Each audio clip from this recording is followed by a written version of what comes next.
Hola, buenas noches. Mi nombre es Denise Adriana Zamora Gómez. Curso el segundo semestre de la carrera de Psicología en línea. Hasta al momento que estoy realizando este video son las 11:30 de la noche del día jueves 5 de noviembre del 2025. Voy a hablar sobre la unidad 1. El tema es las teorías de los principales enfoques psicológicos. El estructuralismo. El estructuralismo es fundado por Wilhelm Wundt en 1879. Se centró en la estructura de la mente, analizando sensaciones, sentimientos e imágenes. Contribuyó al desarrollo del psicoanálisis. El primer laboratorio en Leipzig, métodos experimentales y conceptos teóricos, pero también fue criticado por un enfoque subjetivo y sesgado. El funcionalismo. El funcionalismo es una crítica del estructuralismo que se centra en las funciones adaptativas de los procesos mentales en la vida cotidiana. Surgió a finales del siglo XIX y principios del siglo XX. Fue influenciada por William James y John Dewey. El funcionalismo influyó en la psicología aplicada, el conductismo y la utilidad de los procesos mentales para la adaptación al entorno, pero también carecía de fundamentos. La psicología del acto. Fue Franz Brentano, en su enfoque estructuralismo, quien escribió que la mente es una forma de actos intencionales a objetos, el cual es fundamental en la psicología moderna, y en filósofos como Edmund Husserl, que dice que la psicología del acto, en su enfoque más filosófico que experimenta, ha contribuido a que la psicología contemporánea tenga muchos avances. El enfoque histórico-cultural. Lev Vygotsky, en su enfoque histórico-cultural, explica que el desarrollo psicológico depende de la interacción social y de los contextos culturales del individuo. El zona de desarrollo próximo, que es la diferencia entre lo que una persona puede hacer sola y lo que puede hacer con ayuda, ya que el aprendizaje impulsa en el desarrollo y su influencia, que es evidente en la educación moderna. La conducta. La conducta psicológica se refiere a fenómenos observables que pueden detectarse sin inferencias animales o vitalistas. Esta se aplica a manifestaciones individuales, centrándose en fenómenos psicológicos más que en los centrales. El cuerpo se considera un instrumento corporal para la manifestación mental. El psicólogo y las escuelas de psicología. El psicólogo trabaja sistemáticamente con la psicología en cualquier actividad humana. Las contradicciones entre la teoría y la práctica son comunes en psicología, y un psicólogo debe de mantener la continuidad en el trabajo y en la experiencia como ser humano.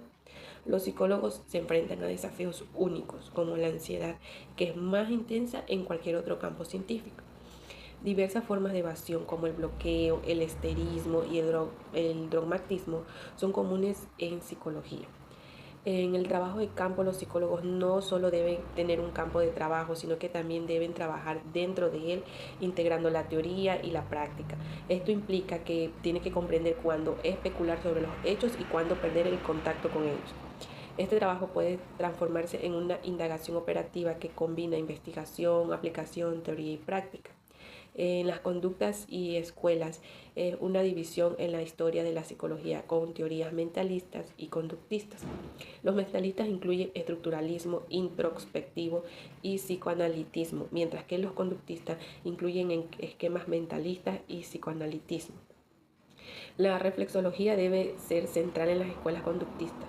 La crisis de la psicología se asocia tradicionalmente a un estado de crisis, decadencia y de muerte, y también es aplicable a la psicología. La crisis de la psicología tradicional comenzó a finales del siglo XIX y a principios del siglo XX con el auge de las escuelas como el psicoanalitismo, la de Gestalt, que es el conductismo, el reflexismo, la topología y la psicología fenomenológica, que estas escuelas se cuestionaron los principios fundamentales de la psicología tradicional, pero se mantuvieron su compromiso con ello. Bases teóricas y metodológicas de la conducta de la terapia se basa en principios y teorías conductuales, incluyendo la reflexología y las leyes del condicionamiento clásico, el cognitismo de Trotzki, el conductismo de Watson y los desarrollos neoconductistas de Hall, Greenfield, Murray y Tolman, y la contribución de Skinner y el análisis experimental de la conducta. La reflexología rusa y las leyes del condicionamiento clásico. El conductismo y la teoría de la conducta recibieron la influencia de los físicos rusos, quienes aplicaron su método disciplinario al estudio de las señas, psicológicas, centrándose en interpretaciones mecánicas en lugar de procesos subjetivos como la conducta manifiesta. Sechenov cambió la neurofisiología y la psicología, argumentando que toda actividad psicológica está determinada por mecanismos reflejos y estimulación ambiental. Pavlov fue una figura clave en el desarrollo de las teorías del aprendizaje, en particular la teoría de la conducta. Su experimento clásico realizado a finales del siglo XIX demostró la condición clásica de las respuestas incondicionadas hasta el conexionismo de Thorndike, que fue un destacado conductista estadounidense, siendo el primer psicólogo internacional del siglo XIX. Tuvo un libro que se llamó Inteligencia Animal, donde él se centró en los procesos mentales y las conciencias de los animales más que en las reflexiones neurales. La ley secundaria de Thorndike es la ley que está asociada estrechamente con el modelo de condicionamiento clásico de Pavlov. Este desarrolló las leyes básicas del aprendizaje, incluyendo la ley del efecto y la práctica, que se considera un precursor de la psicología educativa moderna. El conductismo de Watson es una figura destacada en el siglo XX, que fue un gran representativo en los Estados Unidos. Él creía que la psicología debía ser una disciplina objetiva, centrada en la predicción y el control de la conducta. Los principios fundamentales de Watson incluyen que el objetivo de estudio de esta es la conducta manifestada específicamente en las respuestas que son estimuladas por cosas que están en el ambiente, y que la conducta se explica en términos del condicionamiento clásico pavloviano. Su trabajo con Rainer en el año de 1913 se considera un acto fundacional del conductismo y la proclamación de la psicología como una rama experimental de las ciencias naturales que permiten el control de la conducta. Este neoconductismo, basado en estos principios ya mencionados, ha recibido una gran influencia de las contribuciones de diversos autores que contribuyeron al desarrollo de las teorías, de todas estas teorías de la conducta. Skinner y su condicionamiento operante, que tuvo una gran figura destacada en la teoría de la conducta, porque él introdujo la terapia de conducta en el año de 1953. Su trabajo fue basado en los paradigmas de Pavlov y de Thorndike, y se centró en las relaciones entre las condiciones respondientes y las operantes. El ambientalismo radical de Skinner contribuyó al diseño de entornos terapéuticos, y en su libro de Ciencias y Conductas Humanas, él describió la aplicación de los principios del condicionamiento operante para la modificación de la conducta y el abordaje de ciertos trastornos. La evolución de la terapia de conducta. Este es un enfoque terapéutico que enfoca la comprensión y el control de la conducta, atribuyendo elementos básicos de la psicología del aprendizaje para la comprensión y desadaptamiento de la conducta. Está estructurado gradualmente de los desarrollos experimentales hasta las primeras aplicaciones clínicas. Esta terapia de conducta surgió en primera generación a pesar de su desarrollo geográfico. El surgimiento en Sudáfrica por Joseph Cole, que fue un psicoanalista y quien fue el primer impulsor o el principal impulsor de la teoría de la conducta en Sudáfrica. Porque él, todo esto vino porque él estaba insatisfecho con los tratamientos tradicionales para la neurosis y entonces comenzó a utilizar principios de aprendizaje para abordar el problema. Él realizó experimentos con animales y se centró en la neurosis experimental. Propuso el principio teórico de la inhibición recíproca como base para la intervención en neurosis, conocido como desensibilización sistemática. Esta técnica incluía enfoques evocativos graduales, presentación de material ansiotrópico y formulación de hipótesis. Esto contribuyó significativamente a la fundación de la teoría de la conducta y al desarrollo del enfoque terapéutico moderno. El surgimiento en los Estados Unidos de Norteamérica fue con la teoría de la conducta como movimiento terapéutico en la Unión Europea. Esto se extendió más que en Europa y Sudáfrica.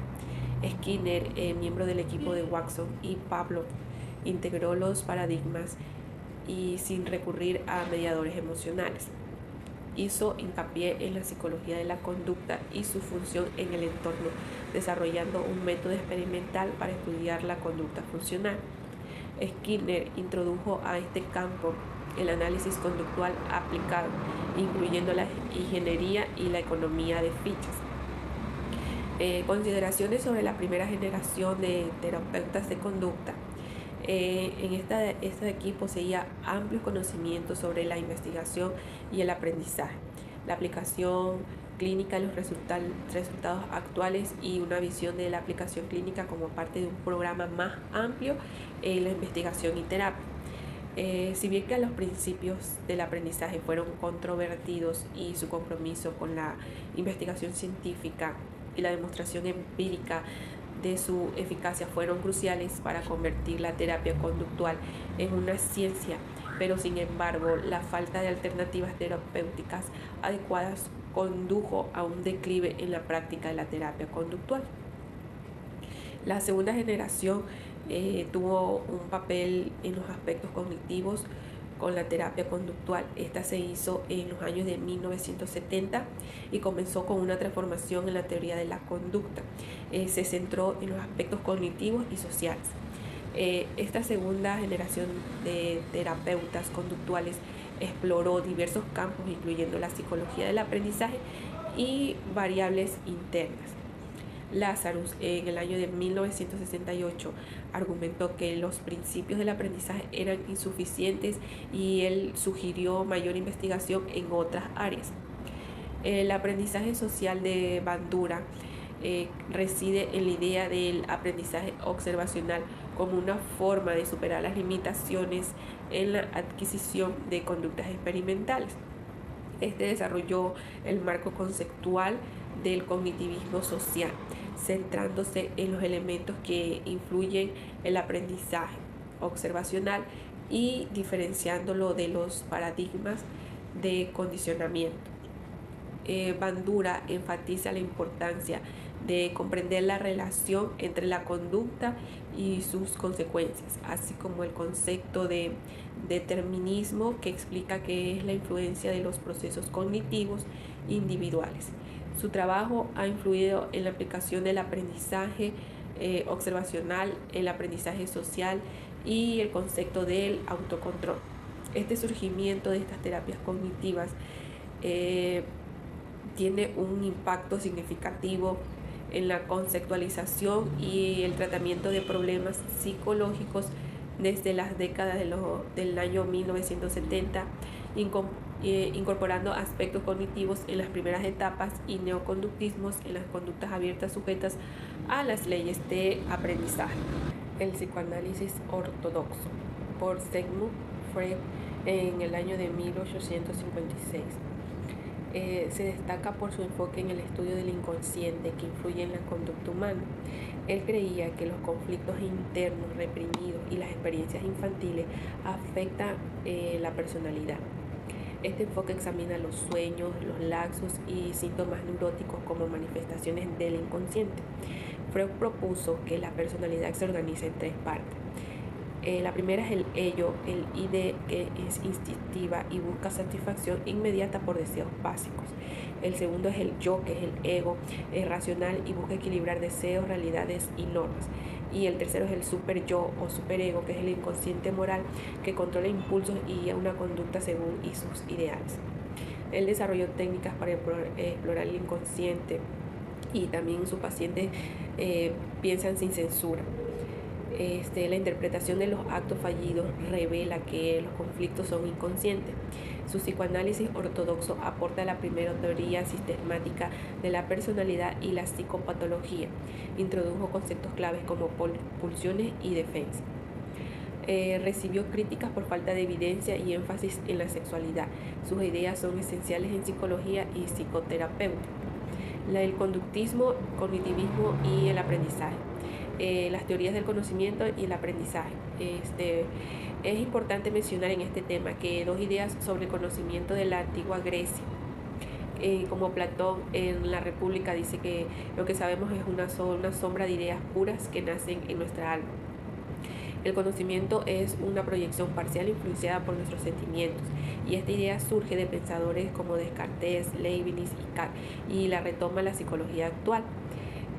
Por otro lado, el Aristóteles, discípulos de Platón, propone que el conocimiento proviene del exterior, siendo el padre del socialismo. Rechaza las ideas innatas y propone que la mente se forma a partir de imágenes adquiridas a través de los sentidos, lo que produce un nuevo conocimiento.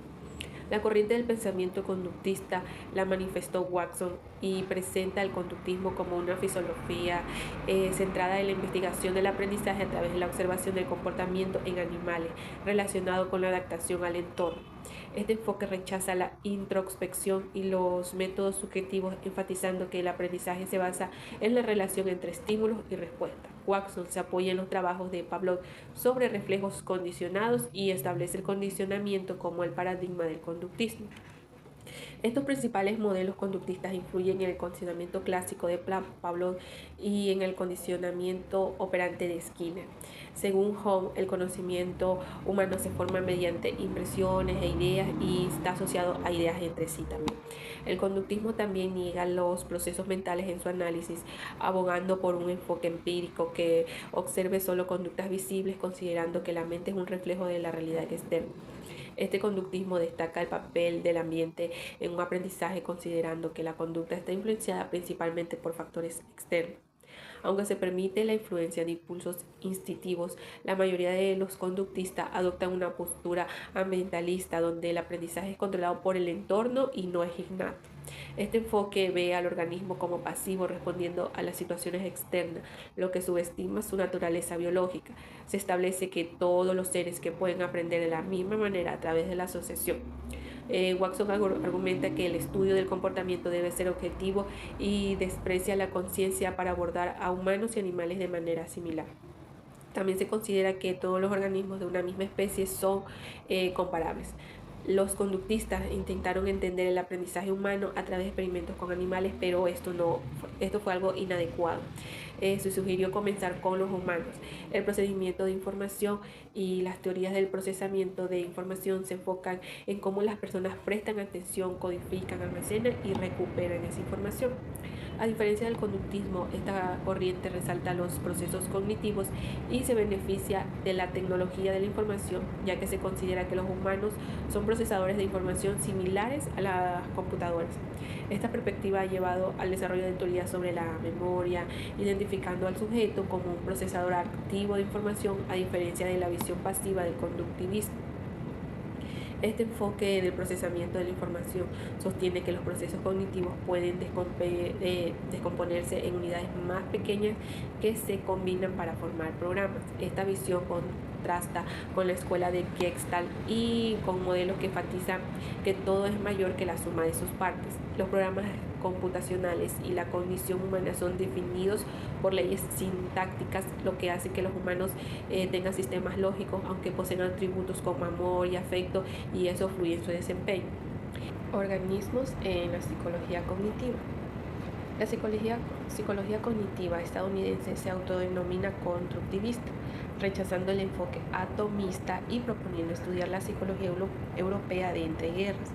Las teorías organicista y estructuralista sostienen que el ser humano en su totalidad, donde el conocimiento no es solo reproductivo, sino que el sujeto interpreta y modifica la realidad.